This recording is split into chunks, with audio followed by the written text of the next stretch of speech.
All right. I felt like being really bright and summery today in celebration of the fact that we only have a couple more weeks of summer. My daughter goes back to school next week, you guys. Summer's like over. It's crazy. But I'm glad and really honored that you guys have decided to spend some of your time here today. I really want you to honor yourselves also for showing up for the change that you want to be and see and hear in your singing. So, as we're getting started, while we're waiting for everyone else to join, I'm going to put a little getting to know you poll in the Zoom. So go ahead. Here, wait, let me launch it out so you can see. Hang on. Okay. So you'll see a little getting to know you poll.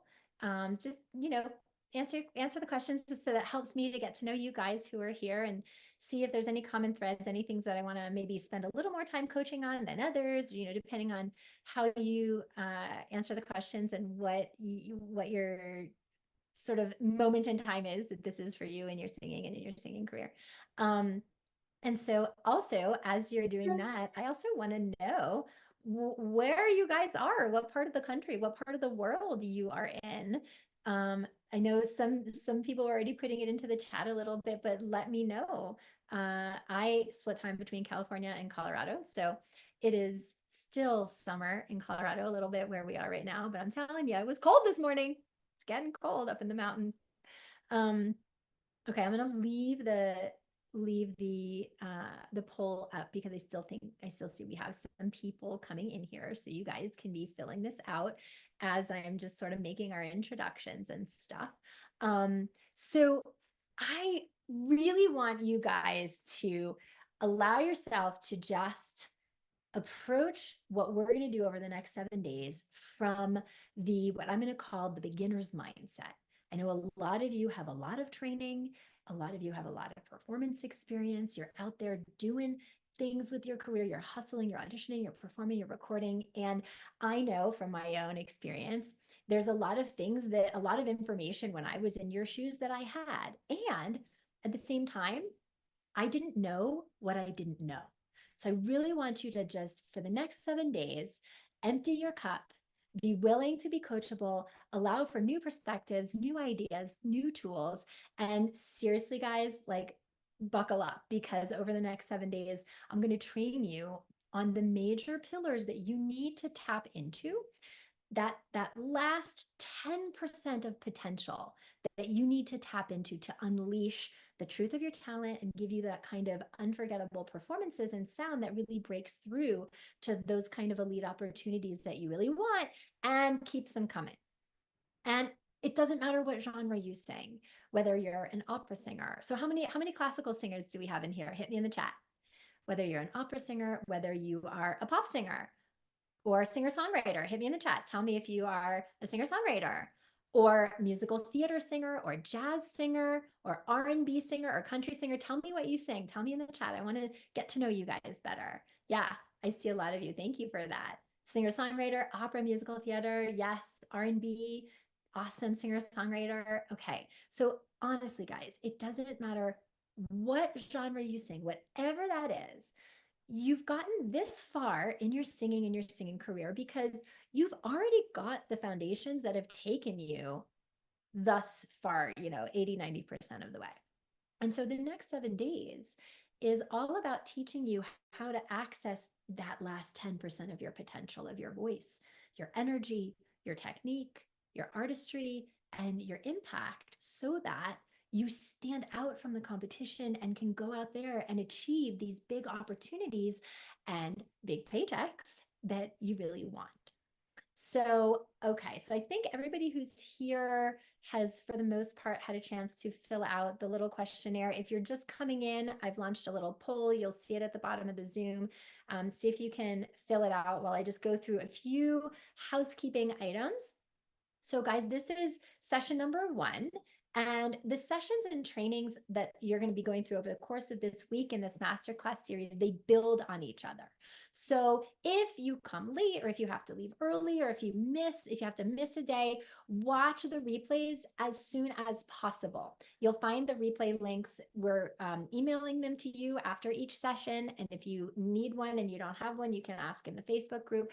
But they will be available to you like within an hour after the session, they get emailed to you. So go and watch that like as soon as possible if you had to miss or you had to come late or leave early or something, because these things, they do build on each other, and the replays go away at the end of the week of this masterclass series. So they're available through Sunday, but then that's it. Okay, so if you have to miss or something, stay on it, watch the replay right away.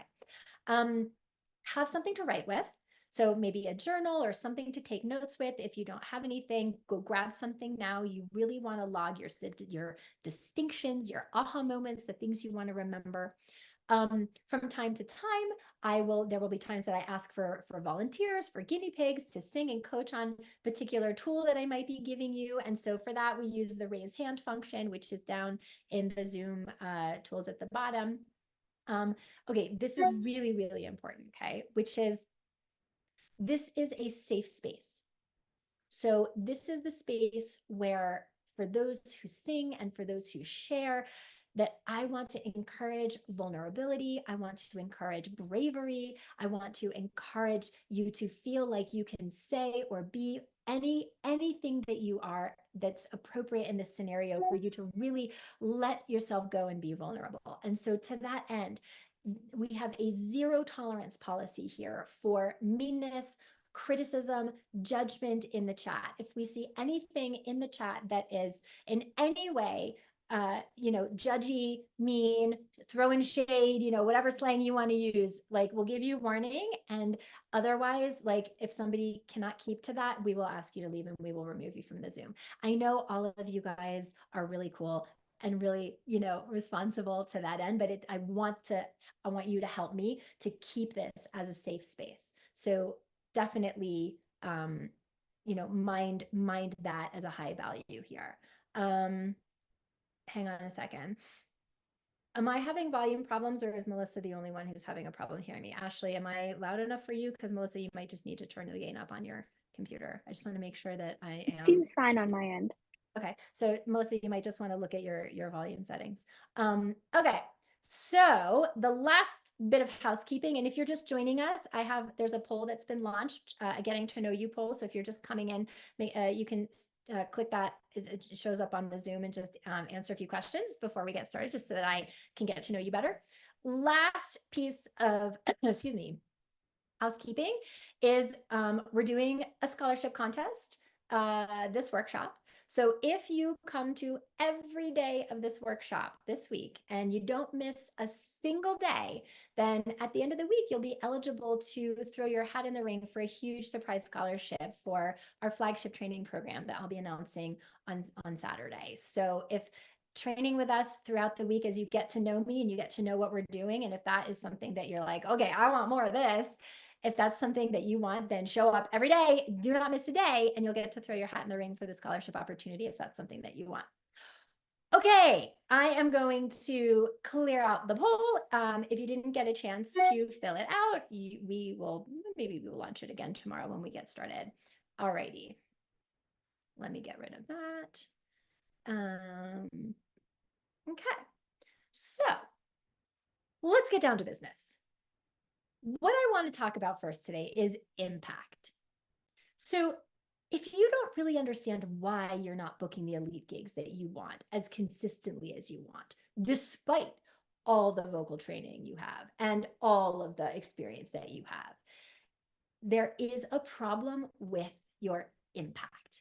And I know that's not easy to hear, but this is the thing that we are going to be up leveling throughout the course of this week, is your impact.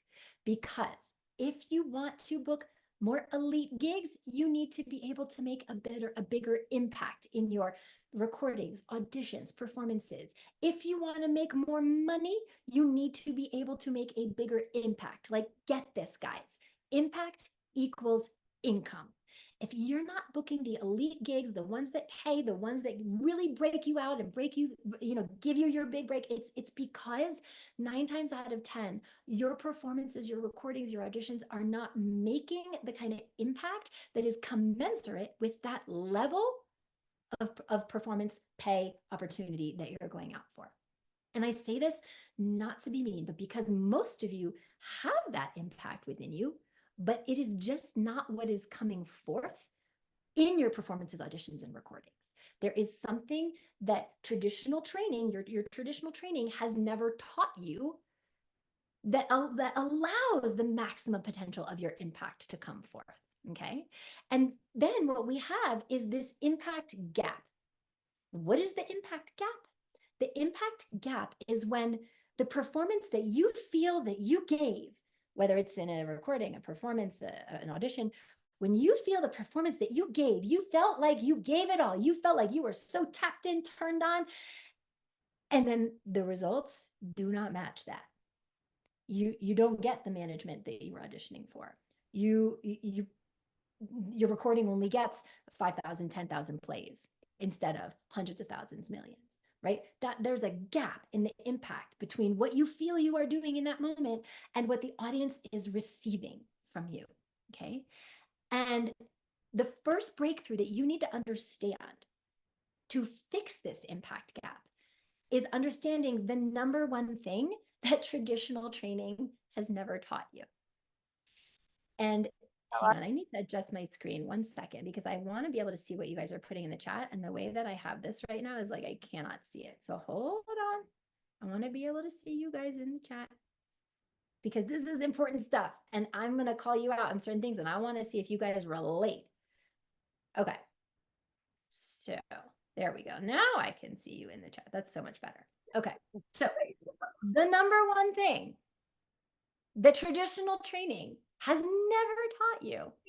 And we're going to talk about that today. And this is what we're going to spend our time today talking about, which is the thing that if you get is the number one thing that is going to massively expand your impact in your technique, in your sound, in your auditions, in your performances, in your artistry. And nothing else that I teach you this week will matter without first getting a deeper understanding of the mind-body connection in singing.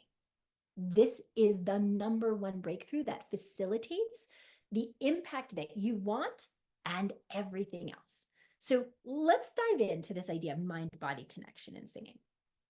The majority of you guys who are here on this Zoom right now fall into, I'm guessing, 2 categories. You are either, and hit me in the chat and tell me which one of these you feel like you are, which one of these categories that you feel you are in. You are either already a professional singer, and for our purposes, that means that you are already being paid to sing or paid for your recordings or paid to perform, but the really elite gigs and the big paychecks are still going to somebody else. Like you've hit a ceiling, right? Like, and you don't really know what more you could possibly do to break through to that elite level in your career. So there are those of you that are already pro singers, but you're just not breaking through to that elite level in your career. So hit me in the chat if you feel like that's you, and you can just put already a pro singer in there. Okay, let me know. Yep, I see you. Cool. Elvira, Levette, yes, totally. Amy, okay. Now, here's the other category that I think a lot of you also fall into. You're not a professional yet, but you're a serious singer who is at that point in your career where, given the amount of time and money you have spent on expert vocal training, the amount of time and effort you have spent hustling, recording, auditioning, performing, practicing, and putting yourself out there every single day like you do, that you should be getting paid. But right now, you're putting yourself out there and you're just not seeing the results that you want. So hit me in the chat and put serious singer if that's the category that you fall like you are in, or you feel like you are falling in right now. Okay. Yes. Now there's a third category, which is there are a lot of things I know I should be doing. I should be practicing. I should be auditioning. I should be gigging. I should be investing in training. I should be, and there are just things that are just really stopping me.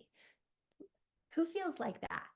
Like I would be in either of those two categories, but I'm like really stuck on the bench here because I don't feel confident, or I feel like I'm not ready, right? Right. Okay. So whichever bucket you guys fall into, we are here to break you through to the next level of what you want. Because you've gotten this far to this moment, because you've already got, most of you, if you are a pro singer or if you are a serious singer, you have gotten this far because you already have the majority of the foundations that have taken you 90% of the way. And so the next 7 days is about teaching you how to access that last 10% of your potential so that you know how to make that impact. There is no more impact gap. So you stand out from the competition and can go out there and really land the big opportunities you really want. So first, I want you to get that having an elite singing career is not really about talent. At the level that you're playing at and at the level you want to play at, everyone's got talent. It's a given. So it's not about talent, because at that level, everyone's got talent. What separates the men from the boys? What separates the badass singers from the superstars? Guys, it's about energy. Get that. It's about energy. What do I mean? It's about how you use your energy, how you cultivate that. So what do I mean by that? You guys, your audience responds to your energy, not just your singing, not just your sound. But the audience is not the only thing that responds to your energy. Your voice also is responding to your energy as well, because the way you use your energy affects your voice. Like, really get that, okay? This is not your instrument. Your whole body is your instrument. It's not just your larynx, not just your vocal cords. Your whole body is your instrument. And just like a trombone player or a cello player who has to make sure their instrument is in good working order, we too need to make sure that our instrument, our whole body, is set up to make the biggest impact as efficiently as possible. Because remember, without impact, no income, no opportunities, no nothing. Your job when you get on that stage is to make the biggest impact on your audience as possible, okay? And so you need to make sure that your whole instrument is set up to make that impact as efficiently as possible, because your body cannot do what your brain is sabotaging, okay? So this is concept number 1 for you today. Some of you have been here before. I recognize so many of you. Some of you, this is new. Remember, beginner's mind, empty your cup. Remember, concept number 1, your body cannot do what your brain is sabotaging. Write it down. Your body is built to respond to your brain in everything, okay? Like, your body is only ever responding to your brain all day, every day.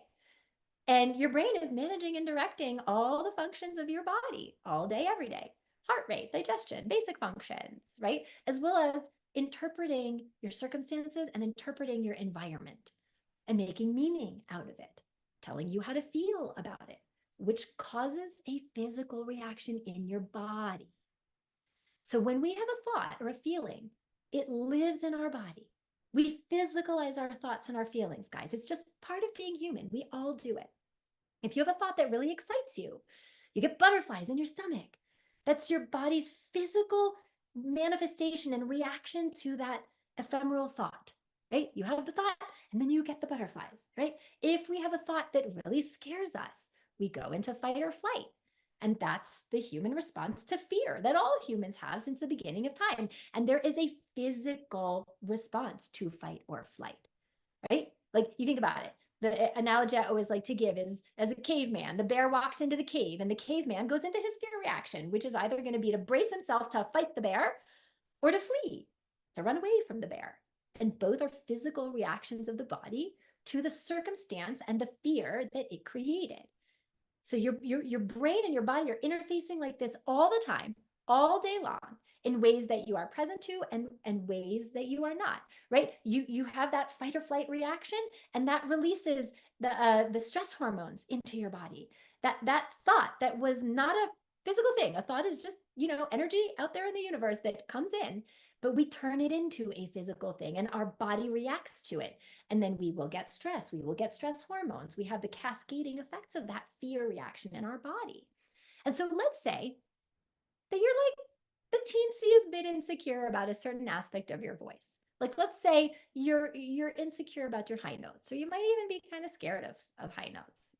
Like you've got them, you know you can do it, but there's always that doubt that lingers around because it's just never been an easy part of your voice. And so now because of that, now you're in a big audition and or you know something where you have to sing that high note, and that anxiety starts to creep in about that upcoming note. Does anybody get anxiety around high notes when it's time for that? Hit me in the chat. Like even if you can do them, but you're like, yeah, not the best part of my voice. Like, wish I didn't have to sing up there. Always get a little anxiety, always get a little anxious. Who relates? Yeah, totally. You know, so we all have things like that. For some people, it might be your high notes. For others, it might be having to do, you know, agility or ad libs, or for others, it might be, you know, whatever. We all have stuff, right? Either that we don't like about our voice that gives us anxiety because we don't feel good at it. And so what happens is in that moment, that you have that fear, that anxiety, that thought of, oh, here comes the high note, right? Your body is going to physically react to that thought, that fear, that anxiety. And it sets up a negative feedback loop. And here's what happens. So the high note's coming up, and it's always been a tough part of your voice, and you're always a little bit insecure about it. Even if you've been able to do it, it's, you know, you have that insecurity. And now all of a sudden, you're in your fight or flight. You're in your fear reaction. And if your reaction is to fight, you're going to fight that bear. You're going to fight that high note. Gosh darn it, you're going to prove that you can do it. You're going to kill that high note.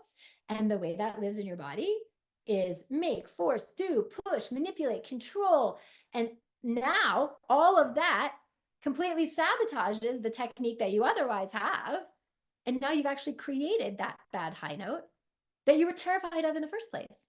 And what's even worse is now you have evidence that you're not good enough, that those high notes aren't really there for you, that you can't trust them, that you don't really have them, and you're never going to be good at it, and you're never going to have the career you want because you don't have the money notes. And if you don't have the career you want, then you're going to be the old lady who lives alone with her cats, and she's never going to have what she wants, and she's going to be 85 years old sitting on her couch watching somebody else win a Grammy instead of her.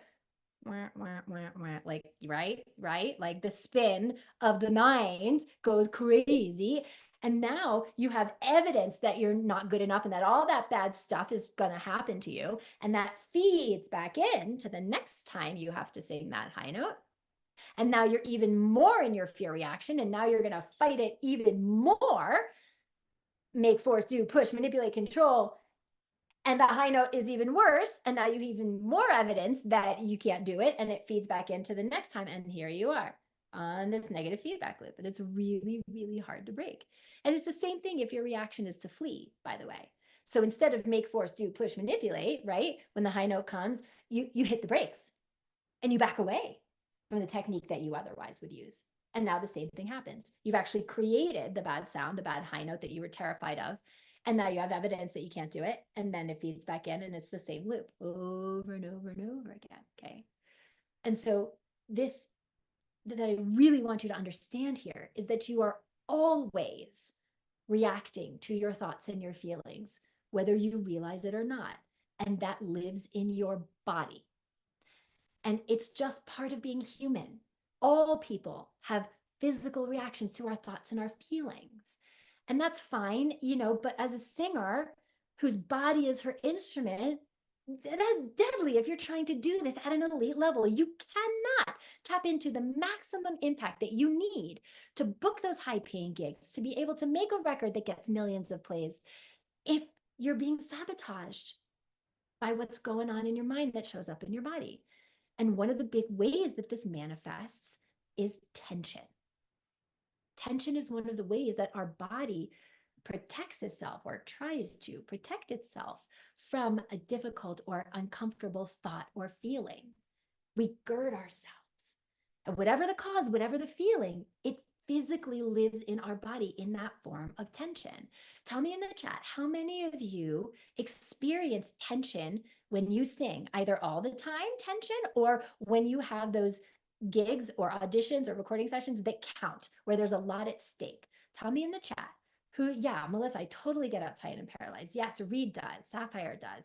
Jessica, I'm the tongue tension queen. Yeah, but Jess is in our intensive program right now. We're like this close from annihilating it. You're doing great with it. Yeah, yeah, Julie, tension sometimes because of stress. Absolutely. Darlene, when it counts. Yeah. And so you're sitting there and you're booking gigs and you're doing stuff, but you're not getting the gigs that are paying you thousands of dollars. You're getting 10,000 people listening to your single instead of 100,000 people or a million people. And it's because that tension, it blocks the energy. Remember, we talked about energy at the beginning, right? It blocks the biggest amount of impact from the most free flowing energy in the form of sound and authenticity and storytelling to your audience.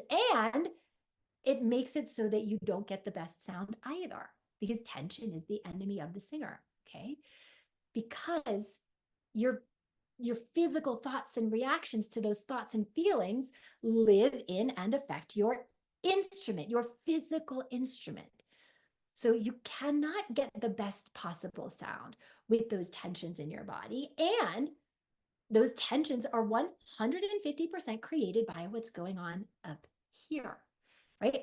I'm really experienced in helping singers get out of tension, even singers who have had vocal injury, where, most vocal injury is created by tension and a lack of proper technique in order to deal with that. But the thing is, I could give you the best technique in the world to undo the tension, but it won't matter if the thing that's creating the tension by the thoughts and the feelings that your body is trying to protect against is still going on, if all this is still going on. Okay. So as singers, it means that the physical reaction to our thoughts and our feelings affects and lives in our instrument. Like, really get that. Okay. And we can't optimize the instrument for its maximum impact if we're not optimizing the whole instrument, right? So for somebody who's not a singer, Joe Schmo sitting at his computer doing his data processing job while physicalizing his thoughts and his feelings, it's not going to be comfortable. It's not going to be enjoyable, but it's not going to prevent him from doing his job. But for a professional singer whose body is her instrument and whose job it is to make that impact, physicalizing your thoughts and your feelings has a dramatic effect on you being able to do your job at the most elite level if you're still being run by all the stuff that's causing the tension and the holding back and all the things that stop the impact. Because the physical reaction to your thoughts and your feelings affects the energy that moves or doesn't move through your body and your instrument. And so thinking about sound as a form of energy, guys, like light, like heat, and energy cannot be created or destroyed. That's the law of entropy. Do you guys remember high school physics? Who remembers like 11th grade physics? The law of entropy. Energy cannot be created or destroyed. Okay, it just changes forms. So sound is a form of energy. It moves through you in the form of sound to the audience. Okay, and you have one job as a singer. What is it? Impact your audience. That is your job. And if you are going to be successful as a professional singer, as an elite level, then that impact has to be massive for you to stand out from the competition, so they keep coming back for more. And the only way that that kind of massive impact happens is when you are the most open channel for energy in the form of sound to move through you to your audience. There cannot be any blocks. So if you're not breaking through to the level of opportunity you want and to the level of singing career and the level of income that you want, it is because you are not making the impact you need. And that is because there are blocks in that energetic exchange between you and the listener. Blocks that you don't even realize. I mean, like, those of you, I see a lot of you here who are in our intensive training program. Those of you who are in the program, put into the chat one block that you didn't even realize was showing up for you. Because guys, 9 times out of 10, it's stuff that didn't even have to do with singing. That is 150% showing up and sabotaging the energy and the instrument from that impact that you would otherwise make and that you otherwise need to make to succeed at a really high level. And so you see, energy and vibrations, they need to flow freely through the body for optimum singing technique and optimum impact from the sound you make. And our body's physical responses to the uncomfortable thoughts and feelings, whether it's subconscious or conscious, causes blocks. And those blocks live in the body in the form of tensions that block the free flow of energy and sound from happening and block your impact. Okay. So, what's going on in your mind, both conscious and subconscious, matters. Get this, guys. It matters because it affects how your energy lives and moves through your body. Huge effect on your ability to tap into the fullest potential of your body, your voice, to use your technique in the best possible way, and to succeed in the ways that you really want with your singing. So, this is bringing me to the second concept for today. Energy is the link between mind and body. Energy is the link between mind and body. Write that down. It is what creates the mind-body connection. And if the body cannot do what the brain is sabotaging, then in order to stop the sabotage so that mind and body are working together when you sing, creating that big impact, then you have got to understand and align the energy that's creating the sabotage. So let me explain what I mean and how this works, okay? The energy that the majority of pro singers who are like you are in when you sing, regardless of if it's an audition, a performance, a recording, or even for a lot of you just practicing, the energy that the majority of you are in usually comes from one underlying subconscious need, and it is the need to prove. The need to prove that you are good. The need to prove that you are talented, that you belong on that stage, to prove your talent, your sound, that you belong there, that you are worthy, that you are talented, that you are lovable.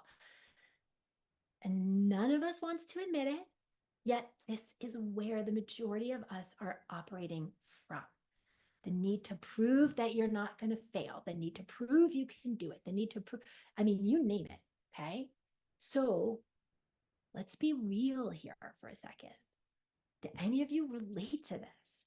Like, show of hands in the chat if you get really honest with yourself. And most of the time, guys, this is not conscious, but it's the subconscious not enough thinking and energy that is driving the bus. Especially if you have been at this for a while, if you have been up for big opportunities, if you get into the final callbacks, you have that record label meeting, but they go with somebody else. It's that always the bridesmaid, never a bride thing. Like, who has experience with that? Hit me in the chat. Yeah, I see you guys. Darlene, yes. Julie, yes. Totally. Jedediah, Sammy, totally. Yes. This is real, guys. These are real feelings. It's even real trauma there for some of you.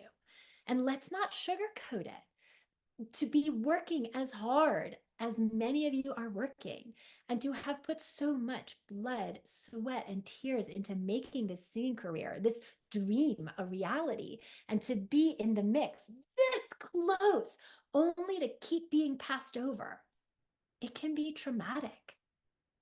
And then we feel like we're not enough. Don't minimize that. It is traumatic.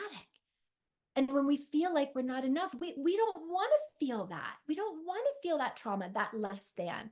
And so you respond to that underlying subconscious need to feel like you're enough and prove you're enough in either one of two ways, usually. The first way is with a very outwardly focused energy. It's the energy of like, listen to me, look at me, love me. I mean, it's like if you watch the analogy I always like to give is if you watch the competition shows like Idol or Voice or whatever, the singers who are out there and they're like this and huh, and you just want to like go up to them and be like, you have a good voice, chill, you know? And you feel like you're being accosted by them because it's all very like and like the audience is uncomfortable because they're just trying so hard, And you as the audience, like we can smell that a mile away, and it's really uncomfortable to watch. And it sabotages their technique and their impact because it makes them push. They push because they've got something to prove, and gosh darn it, they're going to give it to you because they don't want to fail. So they just overdo and push and they blow everything out, and it just ends up sabotaging their technique and their impact. There's that word again, and not being their best performance. Not to mention that the audience, like I was saying, they just feel like accosted by their energy. And it's like, you just want to tell them to just chill out, stop trying so hard. And so now they've also sabotaged their connection with their audience. And if you don't have your sound and you don't have your audience, ain't no impact. Ain't no impact happening. Okay. So that audition, that recording, that performance, that's going to somebody else, even though you are just as talented. But that need to prove, that outward energy, that, right? So that's the first way that some of us respond to that need to prove. The other way some of us respond to the need to prove is by actually doing the opposite and pulling back our energy, receding from it, shrinking away from it. And it sounds counterintuitive, but here's what happens. All right, so like we've finally got this like big opportunity to sing, to prove our gifts to ourselves and to others, and to show what we can do, what we've done a million times, by the way, like on our own, practicing by ourselves, right? But like now that the stakes are high, the pressure to prove is really big. The pressure to prove our worthiness, it can be so overwhelming for some people that it becomes too much, and we shrink away in that moment. And when that happens, we back away from our technique. We stop trusting it. We recede from it. And then we lose the efficiency in our body. So we can't access 100% of the potential of our sound. And then our performance suffers. Not to mention the fact that the audience feels a wall go up immediately. It's that wall. And I know you've seen performers like this, where there's just that wall, and there's just like, they went into the bunker, you know what I mean? And they shrink back into themselves, and you feel it as the audience. You feel it.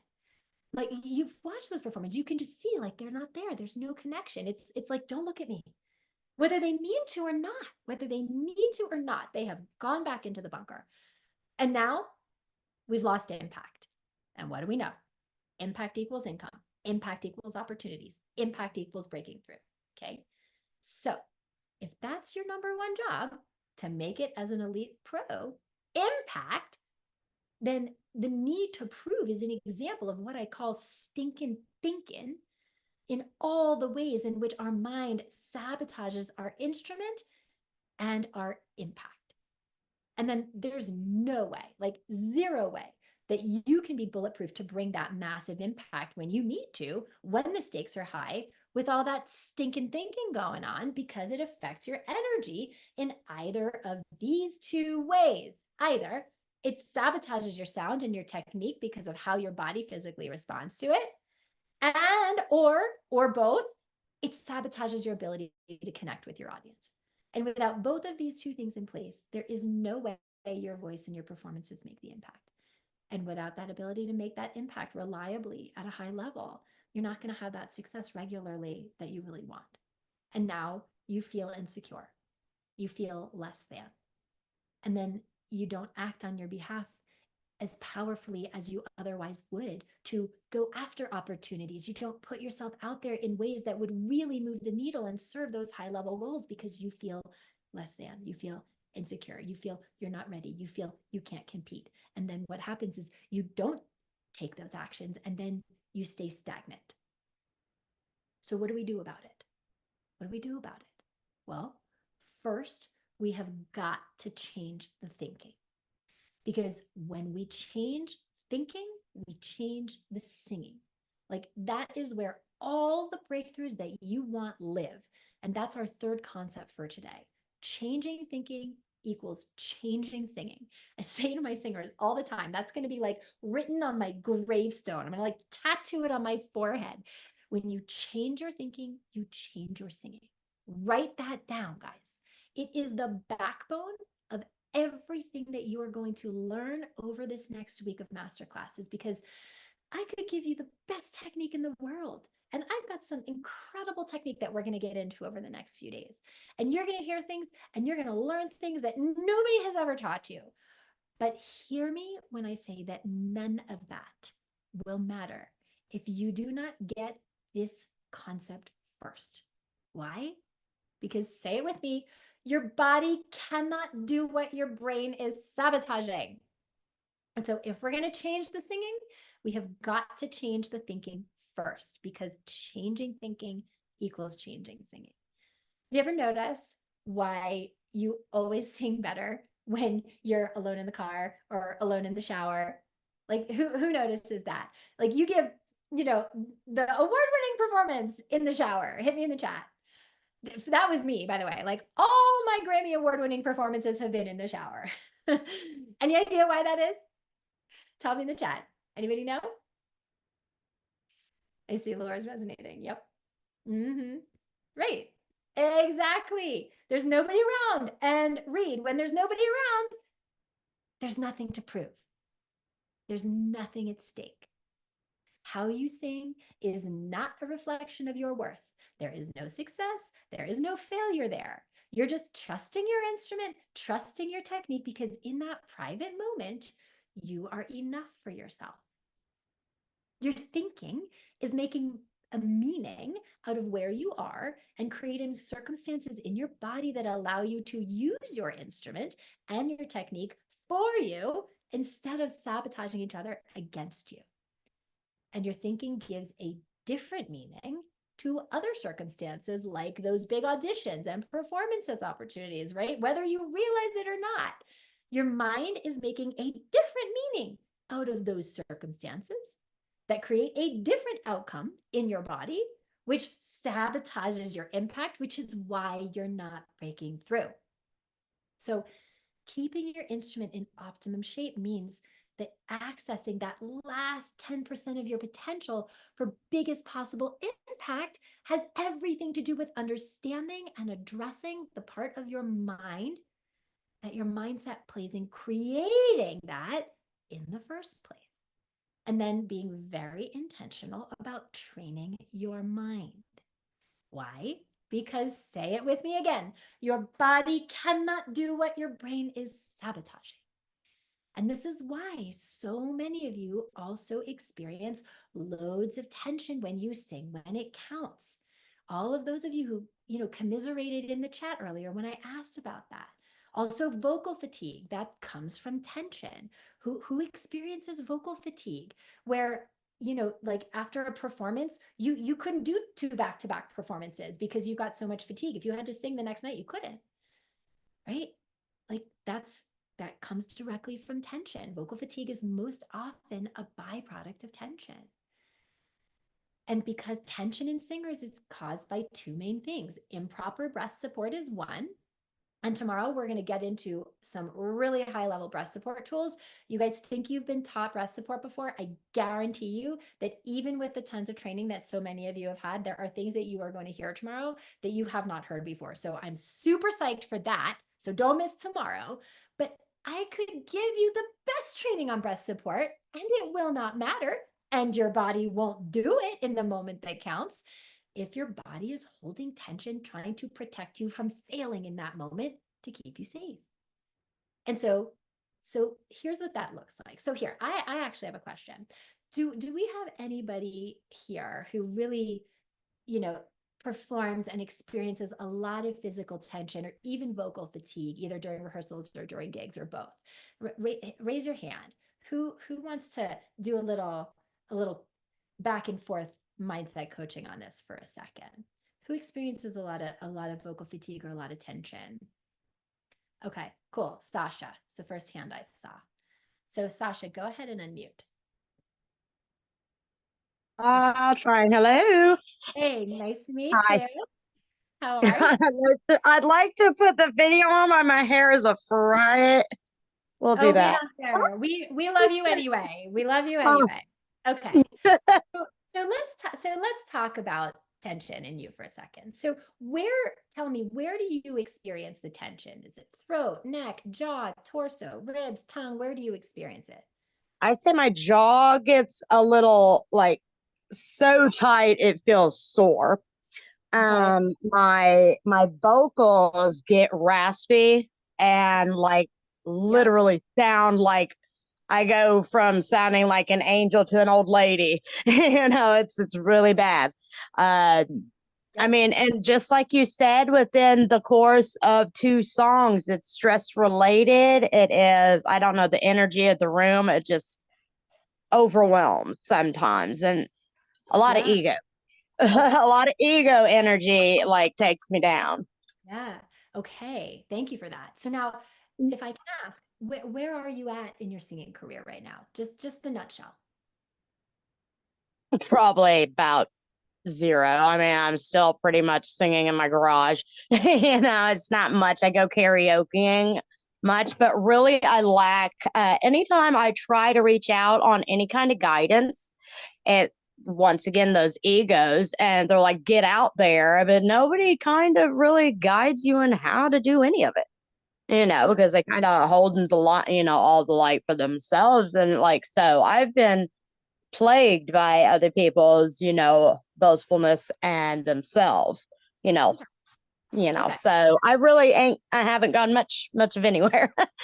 Okay. But this is, again, this is one of those examples, if I may, that Sasha is speaking to, which is what I was talking about, that not only is she experiencing tension physiologically, that's tiring her out, that's making her feel like she can't do more than two songs without feeling raspy, without getting vocal fatigue, without her sound suffering, but also there's a mindset playing in, which is the and okay, so Sasha, do I have permission to like lovingly hardcore you right now? Do so, please. I would love Okay. it. Because I hear this all the time, and you're not the first person who said this to me, which is like, nobody wants to help. Everybody, there's the gatekeepers. I don't even know where to begin. I don't even, right. Okay. And while those things may be things you have experienced, also at the same time, if those are the beliefs that your mindset continues to focus on and can, because where attention goes, energy flows. So Mhm. all of the attention right now is being focused on being the victim who doesn't want to help you, who isn't going to do stuff for you. I don't know where to go. It's excuse, victim, excuse, victim. And you are not the only one who does this. This Right. is what we do to self protect when in reality, if I gave you 7 shows a week, you couldn't do it because you couldn't get past the first 2 songs. And it's like your mind knows that. And it doesn't want to put you in that position because it doesn't feel like you would show up to the level of impact that you really want because of all this stuff going on that isn't happening the way you want in your sound that makes you feel insecure. So Right. now all of that is feeding back in and it's just allowing, and you guys, the mind is really good at lying to us. Okay. And what it does is it hooks on to something that makes us feel better in the moment because it's a lot easier to say, the victim stuff. I'm just going to call it out. Right. Right. Like nobody wants to help me. There are the gatekeepers. I don't know where to go. Nobody, it's easier to just let that be the excuse than actually to be like, you know what? Even if I had those opportunities, my voice isn't in a position, my technique isn't in a position to really claim that and own that and like have those gigs. And so, No, so I you, also do that as yeah, well. you see how this, Sometimes it's saving me from myself. I feel like, maybe all of that, like, I yes, don't know. Sometimes there's had no, I could have embarrassed myself had they not, you know? yes, yes. And so this is where we need to really allow ourselves to see and get clear on what the thoughts are. Because remember, when we change the thinking, we change the singing, right? Right. So this there's a vicious cycle that's been created here for Sasha though in her what I call the inner critic mind, the monkey mind. Is the mind that's going a million hours a minute. That's not your actual awareness. It's not the truth of you. It's the fear talking, right? Mhm. And so there's a feedback loop that's been created here, which is that I I'm not ready because I have these things going on. So now I'm going to create excuses and latch on to these things, which now really tell me, well, then what's the point? Why would I even do what I need to do to get ready, invest in training, go to open mics, do the things that could help me get ready if it's a boys club and everybody's out to get me and nobody wants to help me anyway? Oh no, that's not exactly how I feel. I feel like, there's that feel like you have something to proveness, Yeah. but also, I step out and then I get that residual, like the drop in the water, it hits the wave, comes back and then it takes me down. You're Mhm. correct. As also over rehearsal, I'd say is a biggie too. Yeah. To Well, where and I wear myself out before I even get there. yeah. Okay, but that sounds to me like, the mind and the body and the uh, feedback loop of tension, which is there's some technique things that I guarantee you, haven't quite been solidified yet that make you feel insecure. And so then you push to try to prove, to try to sound good because you don't want to embarrass yourself and you don't want to, you know what I'm saying? Like you want to show up and show what you can do. Right. But all of this is creating this scenario where it's like you've got that on the one hand, which is like, then I'm not ready. And then on the other hand, excuse, excuse, excuse. And now you've got like inertia. And this is why you're still on the bench. This is why. Because mind and body are not working together in the moment of performance or acting on your own behalf in the ways that would actually propel you to get where you need to go. And so Right. that moment that you said you're even over rehearsing, yeah, because in that moment your body is literally trying to control the outcome so Right. that you don't fail, because in that moment, failing at this and not getting off the bench means what?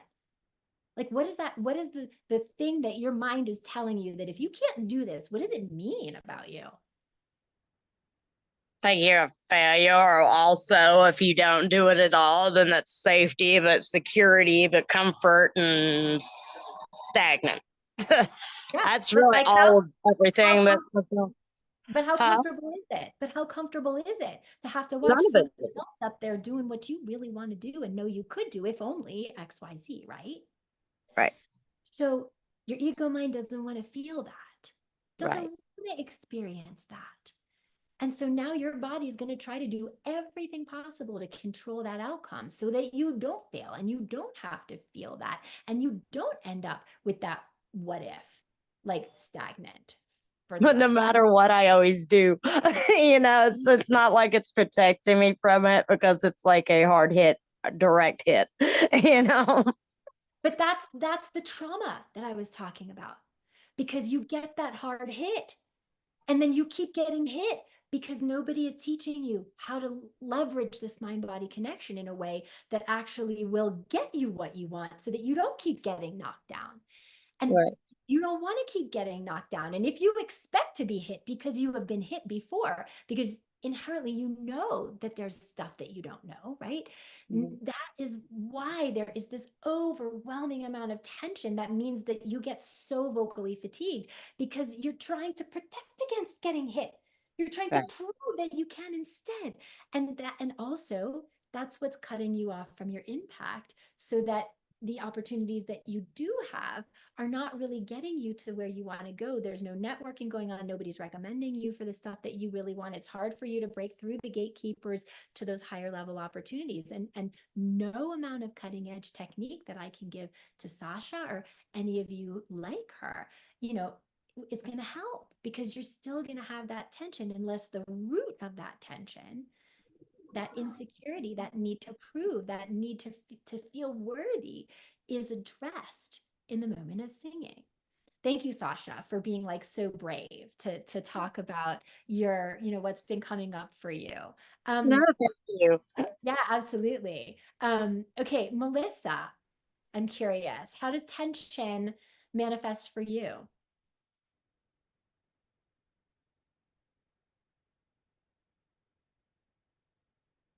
I can't hear you. You're muted. There I am. Okay. Hi. We're having side chats. Um, Where do you so notice the tension? Is it in your body? Where do you? well, I notice it it's kind of like a lot of neck when I'm reaching for high notes, and I cannot believe I'm saying this, but I'm in a choral group. And so you're not hearing me sing, and it's not for I have lead singing things. So this is just for community and keeping my chops up and like this. But in the choral group, I'll notice like when when we had to hit some high notes for altos to hit, that the back of my ears were, I couldn't believe it. It felt like I pulled something back there. And then I'll hold my breath. So I'll feel it in my stomach and my chest, but a lot there. But this is your what you're especially talking about holding my breath. I mean, you guys all know as singers that like the number one thing that you need is like free flowing breath and the ability to use your body to that end, right? And so it's like that fear, all of us, it creates that tension. And now you're girding yourself because Oh yeah. you don't want to make it's you guys, it's just trying to protect you from making the bad sound, because it has assigned your ego mind has assigned a meaning to you making that sound. So if you make that bad sound, if you can't get that high note, Melissa, what is the story that your mind is telling you about that? Oh God. Well, number one, I did not work hard enough to make it happen. Okay, so Uh, that's that time out. That in itself, even if she said nothing else, that would do it, which is like, you're not good enough. You didn't work hard enough. And so if her mind is telling her that she didn't work hard enough to prepare, then what is her body going to do in that moment? You think you're going to work, Melissa? You think you're going to like, oh, for that note and like push and yeah, that's what she's going to do.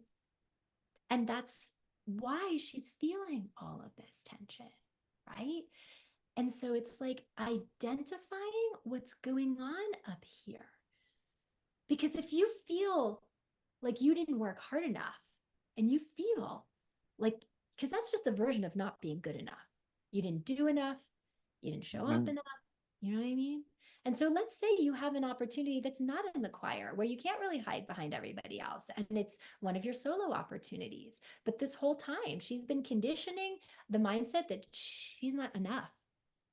She didn't work hard enough. She doesn't sing hard enough. You know what I mean?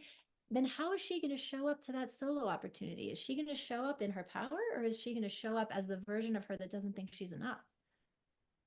What comes up when I say this, Melissa? Well, a few things. I mean, I'm definitely a wear it on your sleeve person. So for sure, if I'm not having a good time on stage, holy cow, it's evident. Uh, but I guess so sometimes, so I've done a few different things. So I'm remembering an audition where I knew I didn't have enough time to prepare, but I really wanted to audition and meet these people and kind of get on the radar, kind of a thing. And I went in, oh my God. Uh, I feel like I couldn't have been more imperfect. I I I forgot words. I So wasn't sure how what. many how many of you have had auditions like that? Like audition horror stories, right? Where you're just like in there and it's like out of body experience. You're like, this isn't even me showing up here. Like, I don't know who's singing right now. But this is not what I know I'm capable of. Like, how many of you have had those experiences? And so what was the story, if you can remember back? What was the story your mind was telling you in that moment? Oof. Um, well, it was more like, so I know that my physical body was girding itself for sure. So I maybe I was a piece of wood. I don't really know. I mean, it could have happened. Um, and then the other, so my mind is scrambling, like, okay, what do I do? What do I do? How do I, get back in there? So I'm thinking, okay, so you got to get back on the horse. And half the time, if I'm really blowing it and I'm just like, well, I'm not gonna get this anyway, so I might as well have fun. Um, Things usually turn out better than I would have expected. Um, but I would say the other half of the time, and New York City, that's where I did most of my auditioning. Um, in terms of like big theater and musicals and stuff. And half of them always said like, we love you, but we don't know what to do with you. And I was like, oh, great. They said the same thing about Barbara Streisand. Oh my God. But, so I'm like, oh, you're in great company, but you're like, different problems. Okay. But also, how many times do you hear that before you start, the mind starts making a story out of it, and now you're going into another audition being like, is this just going to be the same story, different day? We love you. We don't know what to do with you. Like, how did that affect you? Um, yeah, I guess it kind of it dims the bulb in there of Right. excitement. Right. It But dims. that's the energy. That's so you guys, what she's saying, this is exactly what happens. And so now that energy, that bulb that you're describing, what I call how we vibrate. Yeah. Right. Now we're not tapping into that at the level we want. And so we go into the audition and we know that. We know that we have something more in us, and that's just not what's coming forth.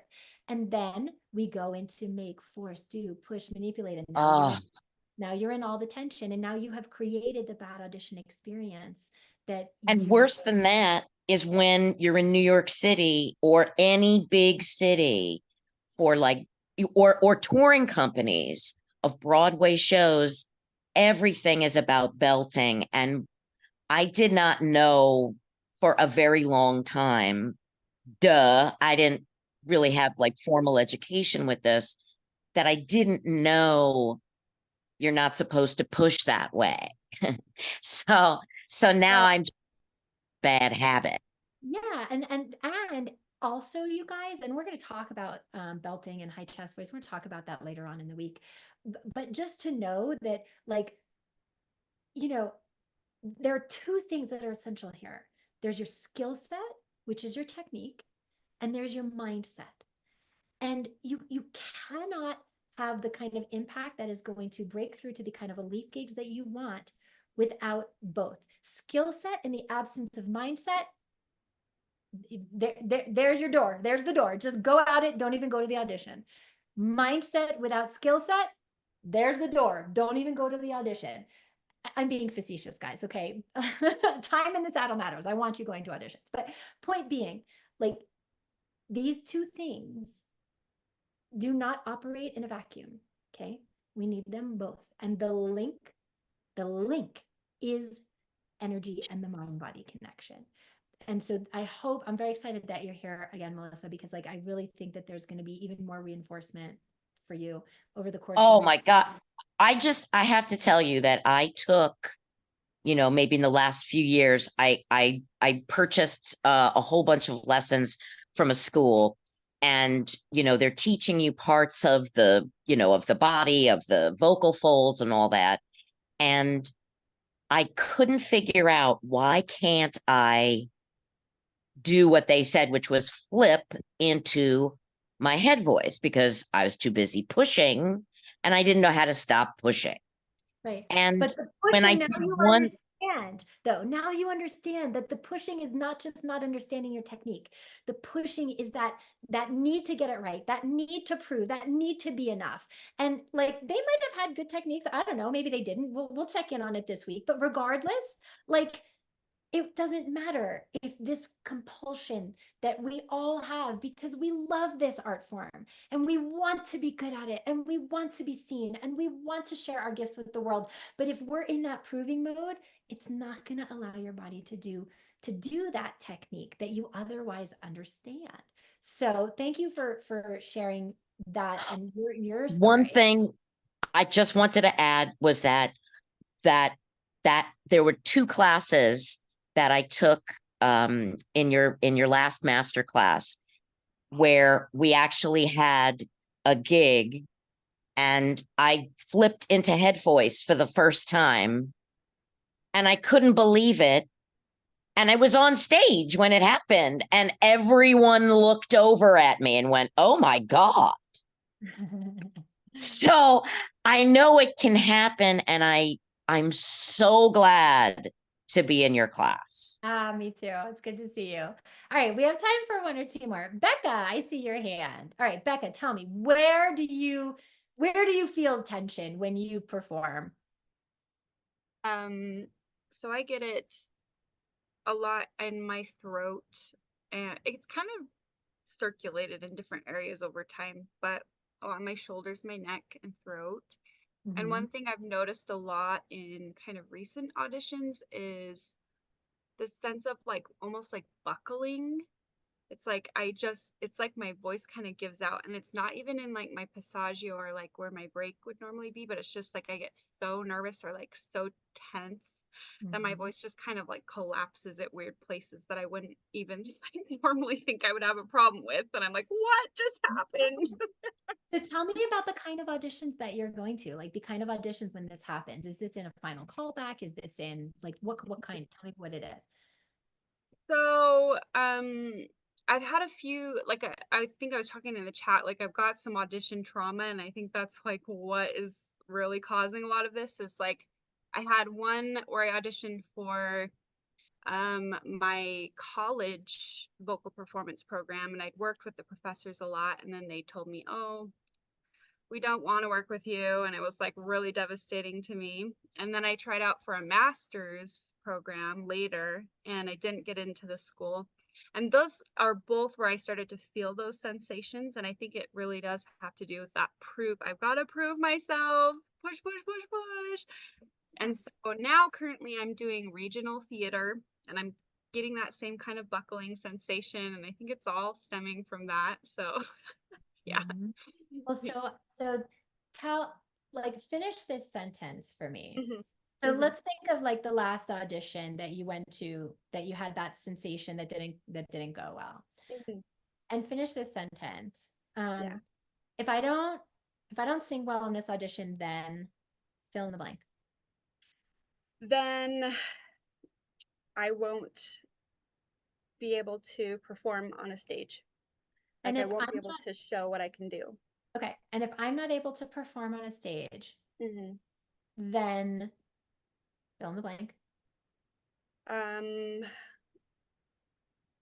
then I'll feel like I failed, like I won't be able to have I don't know, I just feel like this I guess like someone mentioned gatekeeping and it's like really scary to feel like you won't get a chance to showcase what you can do, to prove that you can do something, you know you can. You have Okay. the skills, but that one thing, that one audition is like holding you back from being able to perform anywhere. And if I can't perform anywhere, Mm-hmm. then what? What's the story your mind is telling you about that? Um, well, I feel like I'll lose my talent. I won't be able to grow. I won't be able to like, and I think I maybe put a lot of like show my own value in showcasing my talents. Like I feel like I won't have value, won't be able to show my value to people because of Okay. that. This, Becca, I love that you're being so honest and so vulnerable because you guys, this is textbook. Yeah. For those of you who are in the intensive right now, who are here, Amy, Jessica, Diane, like how often does it literally come back down to like you're Becca, you're making that audition, Yeah. that moment that you show up to that audition mean the entire ability to have worth and to do what you love Yeah. and to have the life that you want Yeah. is all in this moment right here. Yeah. No wonder you're like a buckling mess. Yeah. I would Yeah. buckle under all that pressure too. Yeah. But you guys, this is why understanding the thinking is so important. Because number one, we cannot change what we're not aware of. The first step, like, is to understand that in that moment, in that audition, the story, and it is just a story, it is not true. It's what we call future tripping, right? It's all focused in that on that moment, which isn't true right now. It's not here right now, but it's that fear, like you said. Everything is riding on this moment right now. Everything I want. So she's literally making this one audition, and I'm sure it happens in every next audition, mean success or failure for what she wants in her life and what she is worth because of it. And that is a lot. We talk about the tension is the body's reaction to what's going on in the mind. Body doesn't want to feel that. You don't want to feel that. So body's trying to if you're feeling buckling, it's because your fight or flight reaction, Becca, is to flee. Is to run away. And that's literally what happens. It's like your technique literally goes, and it's not that you don't know these things. It's that you cannot access it because the mind-body connection has been completely broken. This is completely running the show. It is not connected at all to what's going on in the moment. So, well, first of all, what's coming up for you as I'm explaining this domino effect? Well, it just makes complete sense to me, honestly, because I've studied a lot about PTSD and fight or flight and stuff. So, I mean, your brain literally is just going from, you can't even think cognitively when you're in that mode, and you're going into this very primal place. It's like, I must protect you. And so, yeah, it makes complete sense to me. And it's so funny that you brought that up about auditions, saying in the next, because I've had I think 9 auditions in the last couple weeks, and all of them just kind of flopped for me. But one audition I made it in because I had sung the song a million times and performed it a million times. It was last minute. I was like, I don't even care. I videotaped it, threw it in last minute, and I got in. And it was, because I didn't put You that didn't have pressure time on to psych myself. yourself out. No, You didn't have I time to psych didn't. yourself out. Yeah. Yep. But this is, well, thank you for your honesty and for sharing that, Becca. I think a lot of people here can relate to your experience. Yeah. And this experience that she's talking about, which is that she intellectually understands what she needs to do in that moment, the technique that she needs to be employing, the story that she's telling. But in that moment, her body's like, nope, not gonna do it. Too scary, too vulnerable, too whatever, and because, as I was saying, your voice is not optimized in a vacuum, and certainly your technique is not optimized in a vacuum. You guys have got to get present to the thinking going on behind the singing to be able to tap into the maximum potential so that you do stand out from the competition, so that you are able to bring what you could otherwise do and make that kind of impact with your singing that gets you the big opportunities that you really want. So to that end, in order that you, and Jeff, Ash, we can go back to, thank you, Becca, so to get the best possible results from the techniques that I'm going to teach you and the tools that I'm going to teach you throughout this week, whether it's on artistry, whether it's on, being able to bring more consistency from the potential of your sound so that you can embody these techniques more quickly so that you get the breakthroughs that you came here for. I'm going to give you 2 things that I want you to start doing tonight to start setting the foundation for your mindset. So if you know me, if you've been here with us before, you know that the first piece of this is a guided meditation. And it's a guided meditation for present moment body awareness. Because exactly like what Becca was saying and exactly like what Melissa was saying, it's in that moment, you're out of your body. You're not even there, right? And so the first tool for setting up this mind-body connection is really understanding present moment body awareness, and cultivating that awareness is the first most important step to create this really strong mind-body foundation for singing. And so I'm going to ask you, how many of you have meditated before? Tell me in the chat. Do any of you have a daily practice? Or maybe it's something you've maybe done a retreat, or maybe some of you have dabbled in it. Anybody have a meditation practice? Oh, cool to see some of you. Yes, Jim and Gia and Sam and Elvira, Gordon, Christina. Yeah, Katerina. Nice. Okay, good. So is there anybody who like has never meditated before, like totally new to meditation? And by the way, like it's totally cool. You do not have to have any experience meditating to be able to use this guided meditation. And so this meditation for present moment body awareness is specifically for singers. Okay, so this is specific because you guys like your body is only ever in the present moment. Your mind wants to go to the past or it wants to go to the future, right? It wants to like shame you about the last 5 auditions that didn't go so well, or it's tripping out on the next ones to come because it doesn't know if you're ready and how am I going to do with the high notes and wah, wah, wah, wah, right?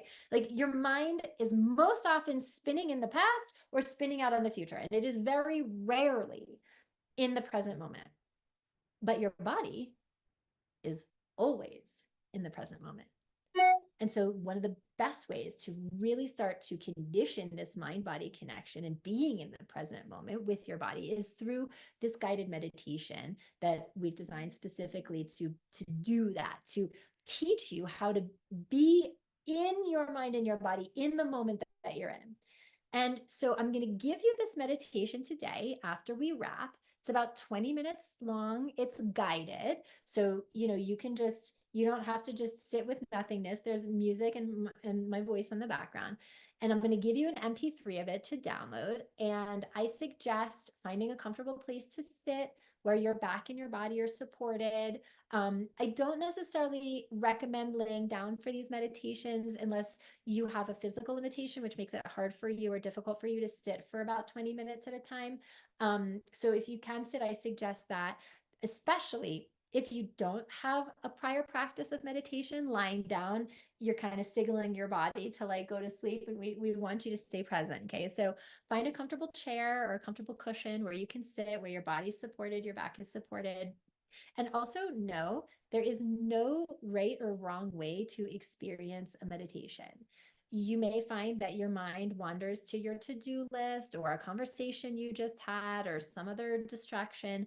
You may realize that you have missed completely what the guide is saying. And by the time you refocus on his voice, I think it's my voice in this meditation, that you realize like we're talking about a completely different thing, and that where'd you go for 5 minutes? Who knows? Don't worry about it. It's normal, especially if you've never meditated before. When this happens, just label it thinking and bring your awareness back to the guide's voice. What we're doing is we're training the brain. Okay, remember we talk about like you can't be trained from here down. If you're leaving out this, then nothing's going to work the way you want. So what we're doing is we're training the brain that when it goes off into its to-do lists or its stories, the past or the future, we're training the brain how to come back to the moment that we're in.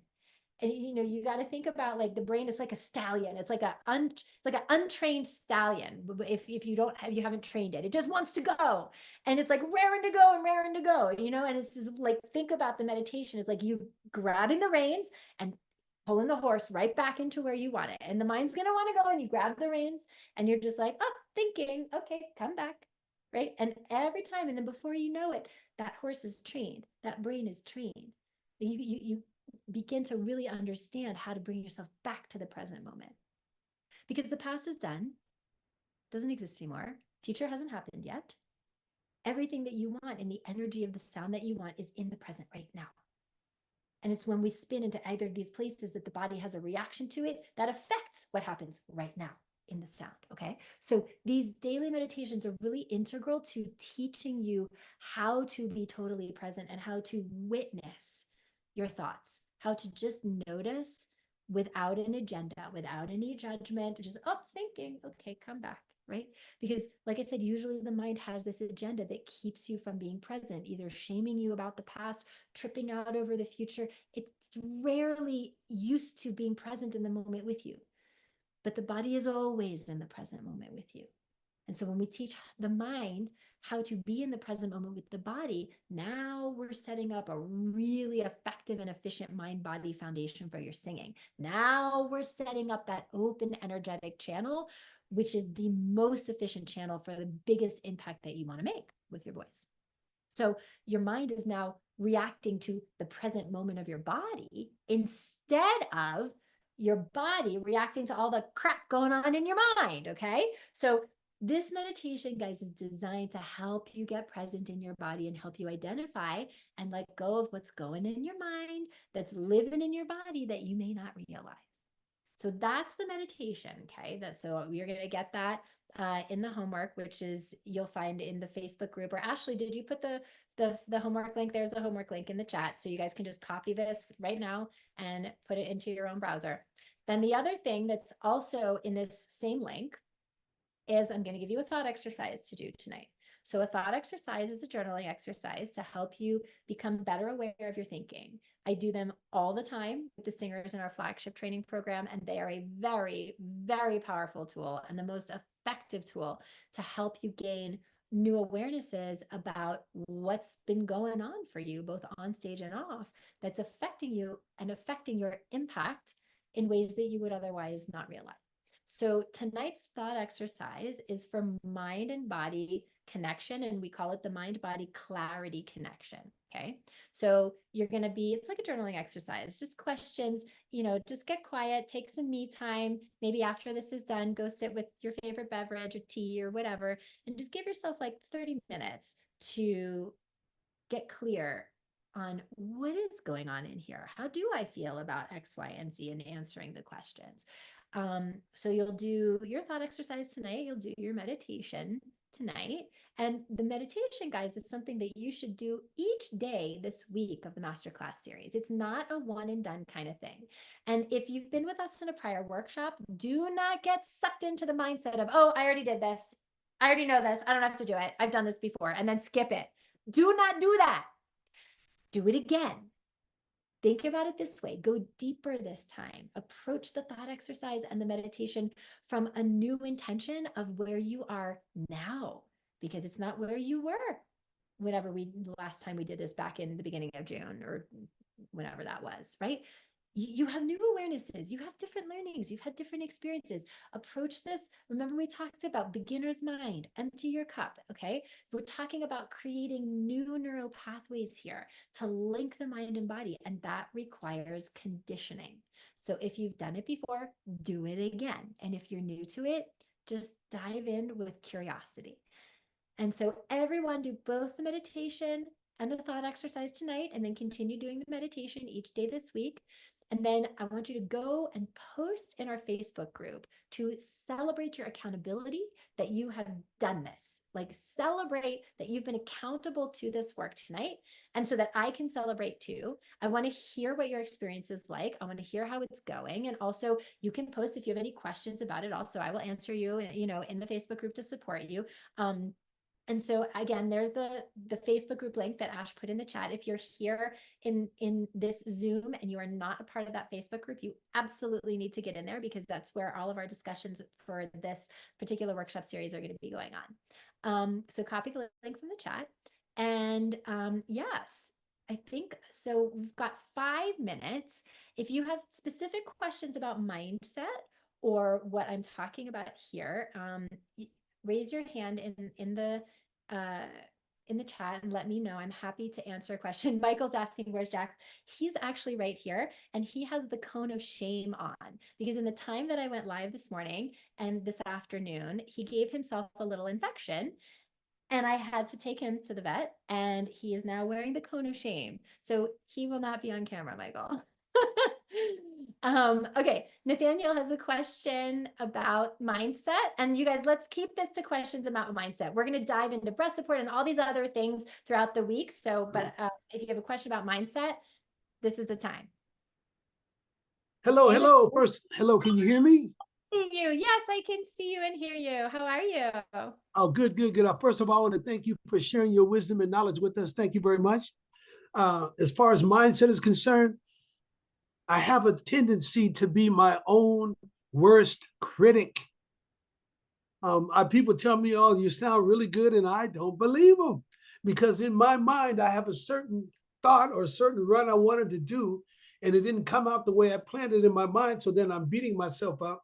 And then also I had a situation where I was singing a big event in Seattle, and the sound was going everywhere, and I kind of panicked. And I think everybody could see that, and it's like they panic. And but then they tell me I sounded good, so I have this mind thing that I'm really I don't know how to deal with that. I'm just overly critical of myself. Yeah. It's So how kind many of of you crazy. relate? Like how many of you relate that you're like super critical and super judgy and that like you would totally, hear somebody else do the same kind of performance and think it was possible, but like for you, not good enough. Anybody relate? Yeah, totally. Yeah. Okay. So first of all, Nathaniel, you're not alone. Okay. Or common. And this is something that honestly I've heard from so many singers. And well, so let me ask you something. When all of this inner critic is going on in your mind and it's telling you that that this is not acceptable for you and that you did not do what you need to do and you didn't, do you think the inner critic would be telling you those things? Like, is that story your story that is not good enough, or is that story somebody else's story, like that you think other people are judging you? I think in the past, I think it's generated by other people judging me and having this need to be super excellent in my mind. And then when I don't reach that goal, then I have a tendency to be hard on myself and not believe people when they tell me I sound good. I've had people, I do gospel music. And so I know that in gospel, sometimes when people tell you sound good when you really don't, just, to encourage you. And I'm like, I don't really believe them. Okay. So, okay, because you guys, there's something here that I want to bring forth, which is the idea of data is important, drama is not. So one of the things that I tell my singers all the time is go to the data, not the drama. And what that means is if you're listening, like say you recorded one of these shows, like you just took your phone and you just, because you wanted to hear how you sounded in the particular show or the audition, you just have it on there. And so you have, or let's say you videoed it or you have some kind of recording of what you did and you're watching it back. There is absolute like resource in there to be able to listen to yourself back or watch yourself back and be able to say, okay, here's some data. I'm not going to make drama out of it. I'm not going to make myself bad. I'm not going to make myself, because what we tend to do is we hear the recording back or we watch the video back and we look at all the things that we want to improve and we go, shit. We go, how did I like that's what oh my God, like how did I even sound like that? Like I let myself get on stage, I let myself go in the audition like that, you know what I mean? Like, and so if you're gonna like beat yourself up and like flatulate yourself with all of the things that you did wrong, then that is not data. That is drama. And there's the difference. There might be data in there that you actually need. But with all the drama, all you feel is bad. And then it makes it really hard to take the actions that we need based on the data that we have so that we have a different outcome next time. So all of this is to say, like, and this is a huge reason why the meditation is really important, is because it teaches your mind how to just witness the thought without making any meaning out of it. So the thought comes in, oh, I'm going to be late. That's neither bad nor good. That's neither here nor there. That's just, I'm going to be late. Maybe you will be late. Somebody might be like, I'm going to be late. Oh my God, I can't be late. I'm never going to be late. They're going to think I'm shirking my responsibility. They're going to think I'm unprofessional. You see where all that goes, right? And then, and then that's all the make wrong, all the make bad about you that you're telling yourself. Nobody else is saying it. You're telling yourself, right? Versus, I'm going to be late. Yeah, I should probably get going. Like different. You see what I'm saying? Like there's the data and then there's the drama. Data is important because it tells you what you need to optimize so that you get a better result next time.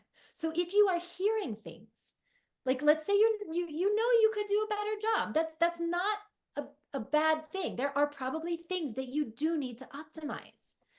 But being able to look at the data in the absence of the drama, that's where you get results.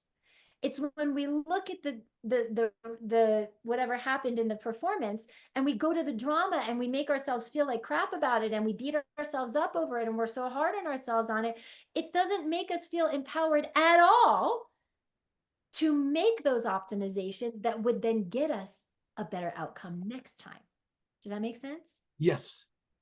So Absolutely. what I'm going to invite you to do is use the meditation again over the next few days to really start to learn how to just, and another way of saying get data is just witness your thoughts without making meaning out of it.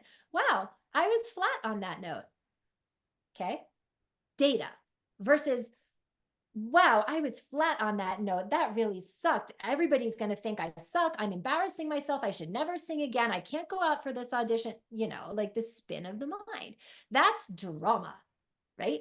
So the point of this meditation, guys, is to really get you to start conditioning, just witnessing the thought. Another way of saying that is just get the data, not making meaning out of it. That's ego mind versus awareness. Your awareness is just the thing that's witnessing the thought. Your mind is the thing that filters and makes meaning and makes you feel like crap. So another definition of meditation that I've heard used by my meditation teachers over the years is going beyond the mind. And in order for you guys, because the mind is the thing that makes meaning, that is conditioned by your family of origin and your society and your religion and your education, and that's the mind, versus the awareness. The awareness is just what's witnessing your thoughts. Like you have a thought, but you are not your thoughts. Have you ever stopped to recognize, like, okay, well, I have a thought, but who notices the thought? That's your awareness.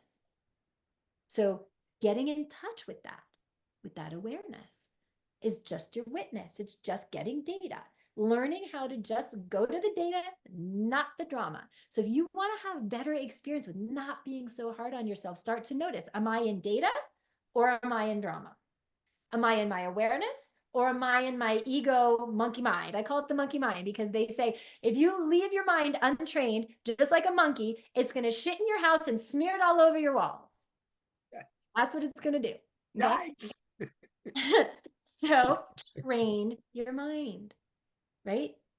Train your mind. Go to the data, not the drama. And the meditation is just a really great way to do that. And just like I was saying, like a stallion, you got to grab the reins of the stallion over and over and over and over again before that stallion will stay there. You know what I mean?